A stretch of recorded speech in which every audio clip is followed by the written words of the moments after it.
Okay, now that we spent a little bit of time talking about how to get on and off your bike, a little bit of time about how to stop your bike, basically how to get your bike started, a little bit about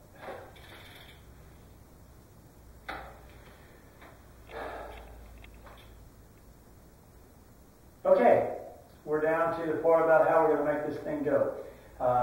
We know a little bit about how to get on the bike and how to start, how to stop the bike. When you know a little bit about changing gears. Okay, changing gears is a very, very, very important part of riding a bicycle. It's how we can make riding efficient, basically. What it allows us to do is it allows us to change the size of our wheels without actually changing our wheels. And I know that sounds kind of crazy, but the reality is, I'm going to put it up here where you can see, in the old days, you can remember the big old bicycle that had the big, big wheel in the front and the little wheel in the back. Those were called penny farthings. And on a penny bike, you basically have the pedals connected to the wheel. So one revolution of the pedals meant one revolution of the wheel.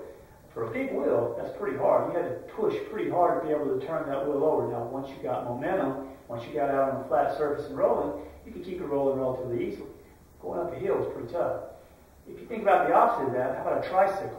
Where, you know, the kids' pedals are connected to the wheel as well, but the wheel is only so big. You can just pedal as fast as you want. You just don't really go anywhere because one revolution equals one turn of the wheel, and it just doesn't go very far. We sometimes need that. When we're going up a hill, we need it to be easier to pedal, even though we don't go as far. And when we're going a long way on a flat straightaway, we need for it to be a little harder to pedal so we can go farther. And being able to get out and change the actual wheels of your bike is kind of impossible, but with gears, we can accomplish the same thing. The way this works is pretty simple. You have a crankset on the front, which consists of a couple of chain rings and two crank arms and pedals. You have a cassette on the back, which has a bunch of cogs on it, and the two are connected with a chain. Okay, basically, here's how it works. The big chain ring on the front and the smallest cog on the back, when those two are working together, very, very, very hard to pedal. That's the highest gear you can go on your bike. It makes it really hard to pedal, but you can get a lot of speed doing that way.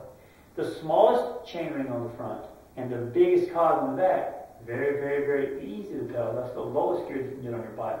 And we need that sometimes. Great for climbing hills. Everything in between is different combinations of the two. So we can make our wheels a bunch of different sizes, basically. Now, when you're on the big chain ring on the front, you can be on the smallest chain ring on the back, and you can go all the way to about the last two cogs. You can't go much farther than that, because if you do, the chain will do what we call a cross chain. In other words, the angle that the chain is going from the front to the back is such that it's unnecessary wear and tear on both the cogs and on the teeth on the chain ring, but also could cause the chain to actually come off in a situation we call dropping the chain, in which the chain come off the chain ring or the cog and get stuck between your frame and the other moving parts, and sometimes it can break a chain and cause you to fall. Sometimes it's just a nuisance and a hassle to have to get off and put your chain back on. The same thing is true when you're on the small chain ring on the front. You can go from the big chain ring on the back all the way over to about the last two cogs, or the big cog on the back, I'm sorry, all the way over to about the last two cogs on the back, and then you would be doing the same thing. The reality is a lot of those gears are just redundant, because the big chain ring halfway through is no different than the small chain ring halfway through. And so you're not going to use a lot of those gears, maybe 6 or 7 gears that you're going to be comfortable with, and you'll move back and forth depending on the terrain you're on. That's pretty much how it works. You pedal, the chain rings turn, the chain makes the cogs turn in the back, and that's how you change the wheels, or the size of the wheels of your bike without actually changing the wheels on your bike. So a very, very good system, and it makes it efficient for us to be able to move the bike, whether we're going uphill or downhill. Now, the other thing you need to know about that is, how do we change? Well, basically, on the front of your bike, I'll put that down here in a minute. On the front of the bike, you have 2 levers. Okay, these are our shifters. They're also sometimes our brake levers. Sometimes you'll see levers or shifters where you just turn here. Sometimes you have little handles actually on the down through there. But in general, most of the new modern bikes are going to have shifters that are built into the brake levers. Okay, the shifter on the right controls the rear cog. The shifters on the left controls the front chain rings. And basically what happens is this shifter is connected to what we call a derailleur. Here's my foot here. The derailleur is a small little unit mounted right here above that chain ring, and when you push on that shifter, it actually moves that derailleur in and out. That's our front derailleur, and it will move the chain between our big and our little chain ring.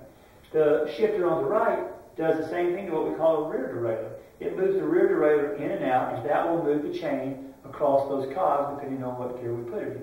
So the shifters move the derailleurs, which moves the chain, which changes the wheels or changes the size of our wheels on a bike, and makes it easier for us to ride more efficiently.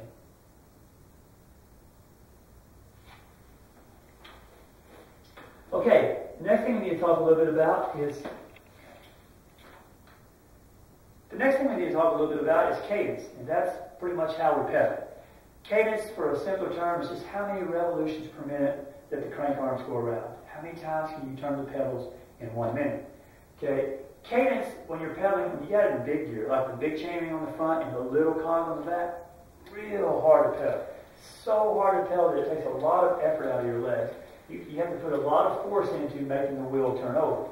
That causes lactic acid to build up in the legs, and although it's needed, you can only do that for a short period of time.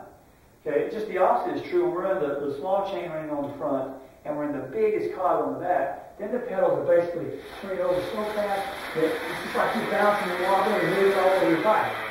Not such a good deal either. Much easier on the legs, requires a lot less effort for us to turn the pedals over. But if we're bouncing up and down, there's a lot of movement, excess movement that we don't need, and that's a waste of energy in itself. So basically what we want to do is find a cadence that allows us to sit on the bike, be as efficient as we can possibly be, so we're not wearing our legs out, we can go the longest period of time with the energy that we have. For the average person, that's between 80 and 100 revolutions per minute. Probably closer to the mid to high 80s than it would be the hundreds, okay? If you're pedaling really, really slow in that big gear, you're probably 40, 50, maybe even 60, revolutions per minute. If you get those little chain ring on the front and the big cog on the back, 120 revolutions per minute. Not necessarily what we want to do. We want to try to stay somewhere in the middle, so maybe 85 to 90, right in that area is probably going to be about the best you can do. That will keep you pedaling efficiently, moving your bike forward with the least amount of effort, not building up a whole bunch of lactic acid in your legs. And what you try to do with that cadence is you try to change gears according to the terrain. For example, if I start going up a hill, even though I'm at 85 RPMs, all of a sudden going up that hill, I can't pedal at 85. So what I do is I go to a lower gear. By going to a lower gear, it allows me to pedal a little faster and get my cadence back up to 85.